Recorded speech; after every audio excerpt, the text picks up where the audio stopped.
xam que moo justement daal di indi benn que régularisation justement de ces partis enfin daal leen war a mën a financer quand on se rappelle le président Macky Sall wax na que ni il va réduire l'opposition à sa plus simple expression tey Bassirou Diomaye Faye ñëw tey dans le cadre justement d'une rationalisation enfin de les d'octroyer justement des fonds pour mener justement leurs activités. Naka daal di analyser justement ce discours de Bassirou Diomaye Faye vers envers son opposant. Non, peut-être il y a une lecture bob. Il y a peut-être une compréhension que non, c'est une question en fait. Oui, moi les autres partis politiques, c'est opposition oui. Oui, mais la question, une question, on peut l'orienter. OK, allez-y. C'est-à-dire, si nous comprenons cette question, c'est comme si Bassirou, tu as parlé de qu'il a fait de réduire l'opposition, qui a amené l'olé. Non, même pas. Que de réduire l'opposition, qui est le contraire, rationaliser, enfin d'aller le financer. Oui, mais. Parce que nous sommes qu'il y a un Kassingour, président Macky Sall, les sortes d'un chef justement de l'opposition, il faut nous qu'il y ait non, moi, je suis statut chef de l'opposition. Je suis en tant qu'observateur, je suis là, je suis sur la scène politique. Parce que je suis contre en fait. Non, c'est que xamago limay bala ngay mbé sam fallu da ngay xam le gemiñam di wëlis. Moi je suis un acteur observateur de la scène politique. OK. Ñun ñep on a constaté que aux dernières informations yi ma am on s'est retrouvé avec 325 partis. Jambar 325 partis. C'est énorme.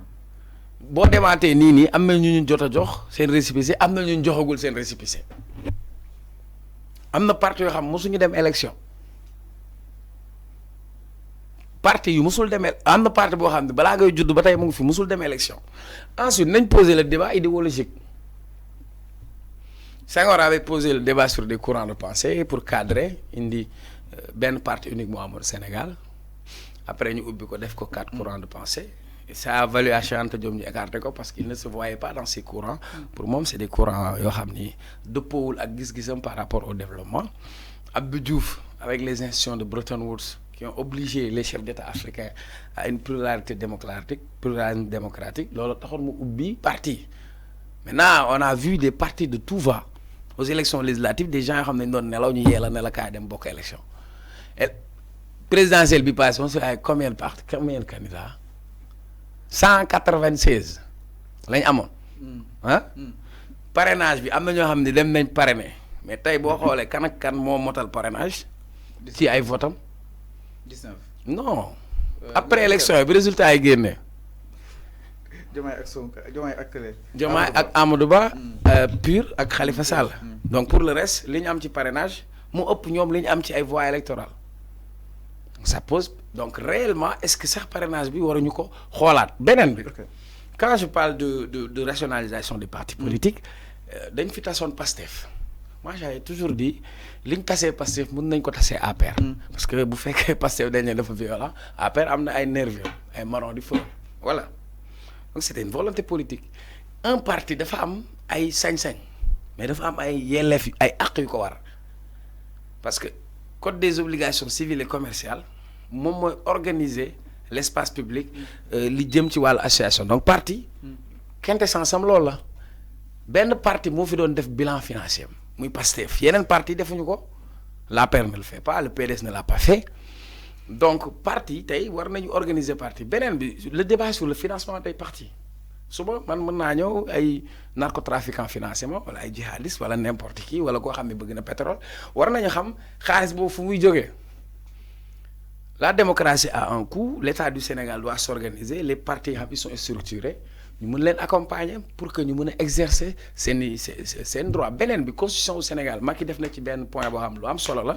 mais on l'a pas ba tey ci application bi mooy ci réforme bi mu defoon révision constitutionnelle 2016 dañu ne les partis politiques doivent contribuer à la formation des citoyens ban parti moo fi former les partis sont appelés à former les citoyens ils ont cette vocation et dafa dem ba ñu boole ko ci constitution est-ce que parti ñu ngi jouer seen rôle boobu maintenant nag est-ce que li ma si gën a neex mooy il parle de concertation ñëwul ne daf koy def mais dafa ñëw ne dinañ woo acteurs yi ñu waxtaan xool jafe-jafe boobu nan lañ koy indee saafara Mauritanie bii boo amul boo demee élection amul 5% dañuy tas sa parti est-ce que ñun duñ ñëw teg critère ne ku dem élection am 1% hein, parce que un parti pour ñu xayma ko nat sa représentativité il faut mu bokk élection mais am na ay parti yóbbaale ma parti puusal ma toog parti jeeg bu jar mais attends on peut pas se retrouver dans l'espace il faudra qu'on assainisse l'espace politique donc pour man il faudra de la volonté politique mais au moins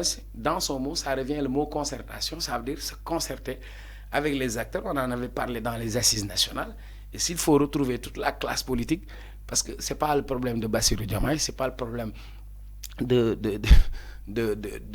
l'APR ou du PDS ou du Parti social mais c'est un problème dafa bokk ci lu gangréné sur nos système démocratique sénégalais donc pour moi c'est des réformes à encourager. Alors ces réformes à encourager wax na ko sànq plus de 326 partis est-ce que bëgg leen dajale wala kon ku nekk bëgg indi li nga xam ne que moo di sa parti politique du jur li nga xam ne que moo di féewloo kon ni ko gisee woon si li nga xam ne que moo di dialogue national bi exactement un parti politique boo xam ni am na base am na lépp nga tëkkale ko benn parti boo xam ne kenn xamu ko et tant d'autres est-ce que tamit loolu en souci justement de ce financement du jur ay jafe-jafe quoi qu'on puisse dire par rapport ak waxtaan wi nga xam ne tam woote na ko concertation entre les acteurs waaye et la société civile peut-être pour en déduire des solutions. Oui, mais c'est-à-dire dès l'instant qu'on accepte qu'on dans l'espace politique elle est polluée, qu'on doit rationaliser les partis en termes de représentativité. On ne peut pas se retrouver à 400 partis dans un pays avec 18 millions de sénateurs. En tout cas, fan lay nekk ci élection yi ñu jógee. Non, élection yi ñu jógee du parti rek dem, c'est des élections présidentielles. On a eu des gens qui sont allés en coalition, mais je veux dire dans l'espace politique, ñu organiser ko de telle sorte que kan la ñu war a jox parti. Kan moo am parti ki am parti nan la war a doxee.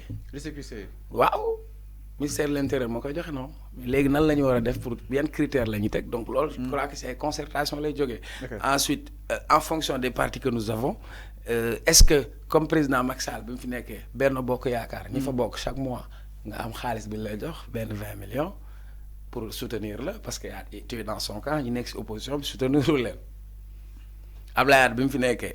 wax na ko dama doon jox landing chaque mois comprendre nga léegi est-ce que moom déjà bi mu ñëwee dafa démissionné ci parti am Bassirou Diomaye Faye démissionné na ci fonction yëpp c'est pour être au-dessus de la mêlée donc on voudra avoir un président boo xamante ni parti yëpp ils seront d'égale dignité parce que les partis dañuy jouer seen rôle dans une démocratie et que war nañ boo leen bëggee contrôler seen financement des partis il faut que état bi am na man je suis pas d'accord ñu ne nañ jël chef de l'opposition di ko jox 2 milliards ñeneen ñi kon nag leen di écraser. Moi je préfère plutôt bu dee dañuy génne 2 milliards ñu xool parti ils sont représentatifs te respecter critères yi ñu accompagner leen. alors mi ngi noonu exactement alors donc peut-être li Bassirou Diomaye Faye wax bëri na nag si pétrole bi gaz bi étant mais il faut qu'on évolue un peu par rapport ak wàllu bu nu mel alors dañuy ñëw Cheikh si li nga xam ne que moo di la nomination d'Ousmane Sonko comme premier ministre waaye itam. ki nga xam ne que moo di Mary Teuw Niane comme li nga xam ne que moo di chef cabinet. directeur de cabinet.